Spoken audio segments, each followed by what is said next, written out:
श्री कृष्णा। दोस्तों, वैशाख महात्म 8वां अध्याय 7 अध्याय मेरे चैनल पे पढ़े हैं, उसे जरूर सुनिएगा। आगे मेरे चैनल पे पढ़ेंगे। वैशाख मास के महात्मा अवश्य आप सुनिएगा। सुनने से भी सभी पापों का नाश होता है और हमें वैशाख महात्म के धर्म के बारे में, उनके नियमों के बारे में जानकारी होती है, तो आप अवश्य सुनिएगा। 8वां अध्याय। वैशाख मास में अन्नदान न करने का एक इतिहास मैं तुमसे कहता हूँ। रेवा नदी के किनारे मेरे पिता पिशाच हो गए थे।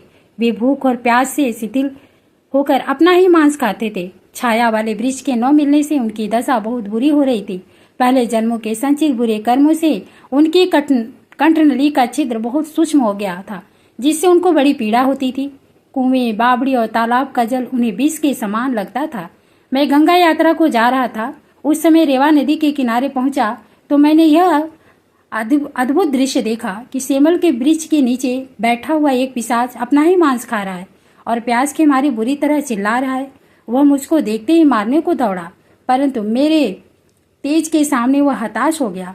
मुझे उस पर दया आई और मैंने उससे कहा, हे पिशाच, डरने का कोई कारण नहीं है। तुम कौन हो? अपना सब वृतांत कहो, मैं तुमको शीघ्र इस दुख से छुड़ा दूंगा। वह नहीं जानता था कि मैं उसका पुत्र हूँ। वह कहने लगा, हे महात्मन, आनर्त देश में भुवराग नामक एक नगर था। उसमें मैं संस्कृति गोत्र में उत्पन्न हुआ और मेरा नाम मैत्र था। तप, दान, यज्ञ मेरी बड़ी श्रद्धा थी। मैंने संपूर्ण विद्या पढ़ी और पढ़ाई, परंतु वैशाख मास में कभी अन्नदान नहीं किया। मेरे विचार से इसी कारण यह पिशाच योनि मिली और कोई कारण दिखाई नहीं देता।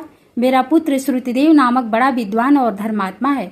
तुम मुझसे जाकर कह देना कि तुम्हारा पिता वैशाख में दान न देने के कारण पिशाच योनि में रेवा नदी के किनारे बैठा हुआ अपना ही मांस खा रहा है। मैं अपने पिता की यह बात सुनकर दुख के कारण रोता हुआ उनके पैरों में गिर गया और कहने लगा, हे पिताजी, मैं तुम्हारा पुत्र हूँ। दया योग से यहाँ आ गया हूँ। अब आप आज्ञा दीजिए, मैं वही कार्य करूँगा जिससे आपका यह दुख दूर हो। तब वह बड़ी प्रसन्नता के साथ कहने लगे, हे पुत्र, यात्रा करके शीघ्र घर जाओ और मेष संक्रांति में स्नान करके भगवान विष्णु के निमित्त अन्नादि किसी श्रेष्ठ ब्राह्मण को दान दो, जिससे सुकुटुंब मेरी मुक्ति हो जाए। मैंने तीर्थ यात्रा करके घर आ वैशाख मास में अन्नदान किया। तब मेरे पिता पिशाच योनि से मुक्त हो मुझे आशीर्वाद देते हुए विमान में बैठकर वैकुंठ लोक को गए। सो हे राजन, मैंने तुमसे धर्म का यह सारभूत कहा। अब तुम्हारी क्या सुनने की इच्छा है? दोस्तों आगे की कथा 9वें अध्याय में है, आप जरूर सुनिएगा। जब आप सारे अध्याय सुनेंगे तो वैशाख महात्म्य की सारी नियमों का, सारे धर्मों के जानकारी प्राप्त होगी। आप अवश्य सुनिएगा। राधे राधे। जय श्री कृष्णा। धन्यवाद।